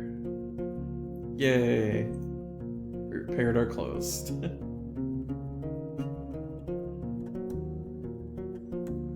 Yeah, let's go. Anything at the well? The recently renovated wooden roof covers the well from rain and birds. One of the guards is enjoying the cold drink he drew with a bucket. Tells you to use only as much water as is necessary.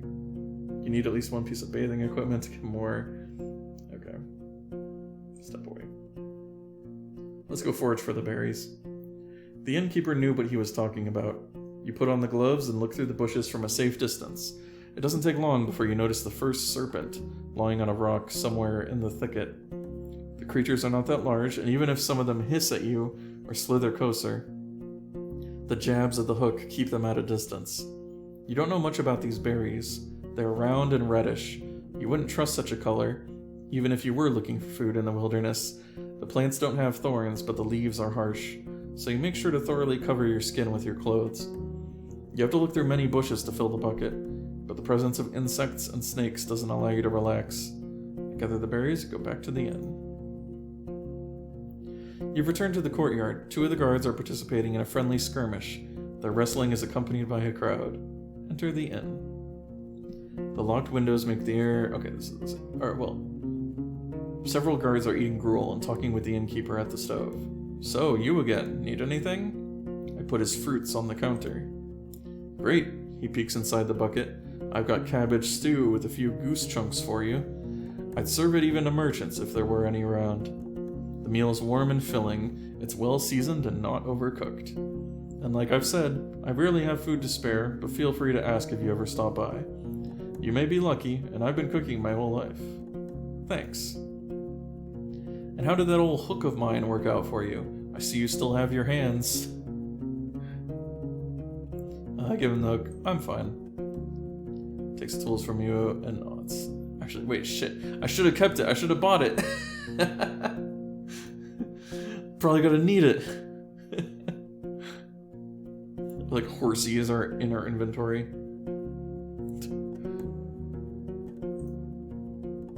Oh well. Alright, that's all I need. Well, we got some food. Did a little gambling. Repaired our armor a little. We have 11 hours until dusk. Here. I'm probably going to end soon. But let's maybe travel to one more place. Here, wait, if I probably need to like... Let's do like a full save. Take a look at one more place. I see. Nighttime shelter, daytime rest, meals or supplies. Trader, tailor, safe water source. I see. Let's take a look. The road uphill meanders, slowing you down and forcing you to pay close attention, not only to the shadows of the trees, but also to the tight, rocky passages. You can't help but notice a few caves and find ambush spots. I keep an eye out for any sign of life.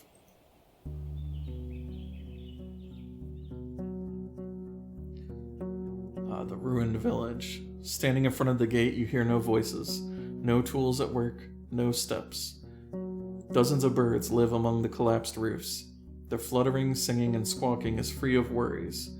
If you want to travel any further, you need to ride around the palisade. Searching the ruins may take a lot of time. The broken gate in the north will lead you to the village. The sound of a gentle river reaches you from the east, where you see a saggy fence surrounding an overgrown pasture. Behind the burnt building in the east, you see an oddly barren field. Should we take a closer look into the village? I'm a little curious. Let's approach this building. The broken logs and planks are charred, while the wooden walls are rotten and covered in moss. You see no ashes or dust, proving that the fire happened long ago. The smell is awful, and there are no reasons to stay for long. You see no furniture, just some broken shelves. It was just a storage room. The valuable odds and ends were already taken by the scavengers. Look at the gate. The palisade is in good shape, and the entrance wasn't even touched by the fire. It was torn away, possibly thrown. The amount of used force must have been huge, but you'd expect that it would push the gate into the village, not away from it. Interesting. You don't see any marks of a dragon bite. A troll could toss such planks, but after so many years, you see no paw prints. A mage? You can't really tell. Move forward. Let's inspect the fields in the southwest. You're surrounded by what looks like a field plowed in late autumn, disturbed by hundreds of rains and snowfalls. There's a few clumps of grass and wheat, but a place like this one, abandoned for years, should already have turned itself into a green lea. A barren field? Maybe it was overused, but you would still expect the weeds to sprout. A curse? The path leading west from here ends at the edge of the field, shifting into a meadow, then a forest. In the north, you see a path leading around the palisade. We have a spell. I use my amulets to sense if there's Numa buried in this place. Sure. I mean, I guess, do we have like a reason to, though? Maybe I should save it. I don't have a way to investigate. You feel a slight aching in your stomach. Oh. I mean, we're full. Where do you want to go? Inspect the palisade in the west. Keep heading around. Because, yeah, they said this place is like full of goblins or something.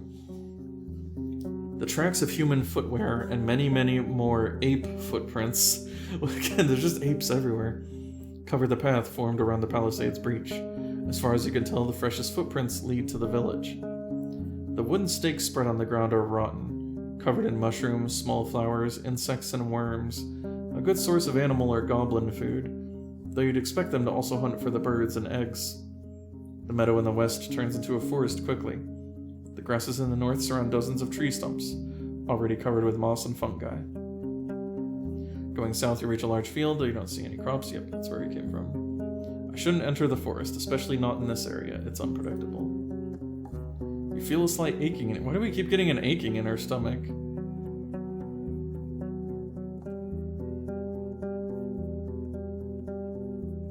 The northwest part? Oh, wait. Oh. The colorful grass covers the entire fenced pasture. The large stone placed in the middle suggests it could be a playground for ibexes, or maybe it's just an old garden. You see a couple of small sheds, a latrine, and a single building to the south, completely burnt down. All of these places were cleaned out by scavengers. Horsey doesn't want to approach the large ruins in the north. The terrible stench of feces and rotting food scares you off as well. The paths are covered with goblin footprints. It's daytime, so the pack should be asleep. If the beasts were active, they would try to scare you off, or to hunt down your mount. This is their territory, and once they wake up, you will face a furious enemy. Let's go somewhere else. Your stomach makes you let out a painful groan. Yeah, what's happening to our stomach? We gotta get out of here, I think. I feel like there is a curse or something. Yeah, go to the north. The paths here have almost been reclaimed by grasses. To your east and west, you see shadowy alleys behind damaged buildings, while the path south leads to the main square. Oh, the gate's closed. Closer look at the gate. Pushed or pulled, it doesn't move an inch. Someone has spread dirt and rocks both underneath it and around it, seemingly to keep the planks stuck in the ground. Let's go somewhere else. Hold on.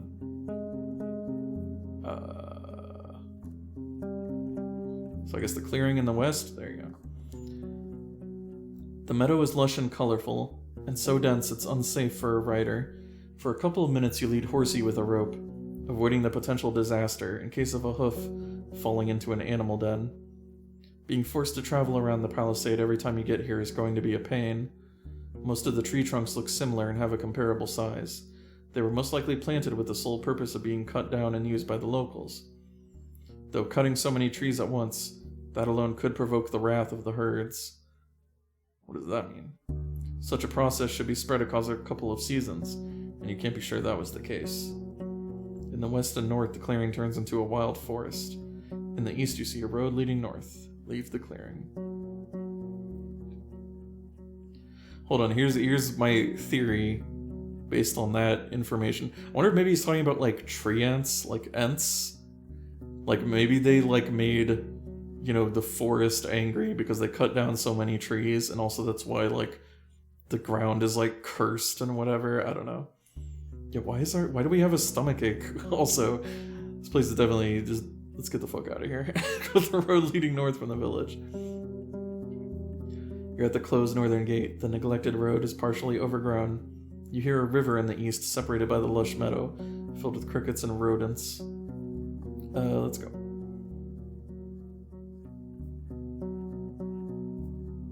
Oh, I mean, I guess I can just travel. Yeah, I keep forgetting. Not being in full of debris. Here, we'll take a look at one more place, and then that'll be it for today. You enter the wetlands with their many streams, ponds, and fish. Large birds run and fly between the gray, sparse trees that are covered with moss, mushrooms, and critters. For a human, it may be an unwelcoming and harsh realm, but the overwhelming swarms of insects prove that it's a realm full of life. The danger with teeth and claws is hidden below the water's surface. Are there alligators? Stay away from the banks. This plant shouldn't be alive, not without leaves. It doesn't resemble the other trees of the wetlands, it's something else. You get off your horse and prepare your axe. The water is filled with dirt and dead plants, and it smells like an old corpse. The roots are spreading far, breaking through the water's surface. You don't see any saurians in the grasses or on the shore. Oh, are saurians alligators? Maybe that's it. You approach the table-like altar, made of 3 limestone slabs. Were these rocks originally as formless as they are now, or was there a point in time centuries ago when they were precisely shaped and decorated by masters of artistry? There's no way to tell. Horsey is peacefully observing the dark grass and slapping flies with its tail. Whatever it is that you feel in the air, it's clear that your companion sees this place through very different eyes. Let's see, so we can smile and scratch Horsey. Go ahead, I'll look around. Or there must be a strong spirit hidden in this tree. Maybe I should bring it a gift. You've never seen a soul carrier like this one, but you find a comforting glory in its haunting form. You see it as a part of the natural order, an incarnation of death. For many city folk, the only acceptable wilderness includes wild game, flowers, and birch sap. But you know the value of balance, the cycle of all things. You wonder what sort of offerings people bring here. You doubt that an altar like this one could play only a ceremonial function. Animals, maybe? Approach the altar. There's clumped dirt in the uneven nicks, fused by years of winds and rains. The bottom surface of the table is dusty, but you don't find any spiderwebs or mold, even though it's a perfect spot for them. The tree roots cling to the altar in many spots. They're firmly attached. You struggle to move them even by an inch. The cream-colored limestone is cold and smooth. We can cast a spell. I use an amulet to detect if there's any magic hidden in the altar, or make an offering, or walk away. You know what, let's use some magic. You unpack the wooden spheres, pleasantly smooth and light. The entire set fits in the palm of your hand. You place them in various spots, on the altar, next to the roots beneath it, and a few steps away on the boulder. You begin the ritual, after which all you can do is wait. You go for a walk with Horsey, making sure there are no monsters in your vicinity. When you return to collect your amulets, only the one placed on the rock hasn't changed its temperature. The others are cold. The closer they are to the tree roots, the cooler they are, almost painfully so. This is not what was supposed to happen. If the objects are filled with magic, the spheres get warmer. If not, they stay in their original state. But this, you've never seen such a reaction. It has like anti-magic. Try something else. And walk away. Look in the water. You step cautiously without knowing how deep it gets. You have to consider that a saurian could be camouflaged in the mud, waiting for a victim to get near. Since you don't plan to kneel down and drink, you're hoping to dodge a potential strike. Once you get closer, you start breathing again. While the water is dirty, it's also shallow. You see the vegetation, swimming insects, and even small fish. All of them stay away from the tree roots, which look like a spider web covering the bottom of the pond. Aside from that, you don't see anything that would catch your attention. Take a closer look at the roots. You kneel in front of one that's lying on the shore. It's brown, covered with hair that resembles that on your arm. What? When you touch it, it's moist, soft, and warmer than you'd expect. I stand up. Okay, is that everything? I don't really want to fuck with it. I feel like this isn't a tree. Right? Its roots are like soft and warm or something. I think this might not really be a tree. Let's go ahead and save. I mean, hold on. What if we do something with it? What, you can type in a thing? That's weird. Use your keyboard to name actions that you're interested. Lick. Bite it. Hold on. We just saved. Let's see what happens if I say bite. Oh my god. The scent of decaying water is now especially repellent. You bite into the warm root and start chewing it, but with no results. It's flexible and stretchy, and you can't hurt it with something so blunt. Do something else. Okay, so what if we chop it, like with our axe? You pull out your axe and stop in place. You can't tell what the results of wounding the tree would be, but you doubt your ancestors would approve of it. Okay, again, we saved already, right? Yeah. What happens? You stand above the root like you're about to split firewood. The swing is accurate, but the nimble root backs down into the water, pulled by the rest of the creature, leaving trail or red bubbles and mud. A chunk of the root is still in your fingers, so you move it into a jar from your bundles. The axe is now covered with a red, sticky goo, smelling like rusty nails and sweet fruits mixed with beer. You reach for a water skin and wash the blade from the plant's juices. Okay, I'm glad we saved before that, because I feel like that would be better. Well, surprisingly, we didn't get, like, attacked or something. But yeah, I'm right, that's not a tree. It's totally some kind of, like, creature that just looks like a tree. Anyway. We're not actually... We're reloading. But I think that'll be, it for now. So thanks for joining me. Yeah. This is interesting to check out. Pretty slow-paced, but in a good way. Just very detailed. And I might play some more of this. Yeah. It's a lot of reading. But, you know, I think I'm getting better at, like, reading a lot for long periods, so... Yeah. Maybe sometime we will continue our journeys as a Roadwarden, explore more of this dangerous land. Alright, so that'll be all. Bye-bye.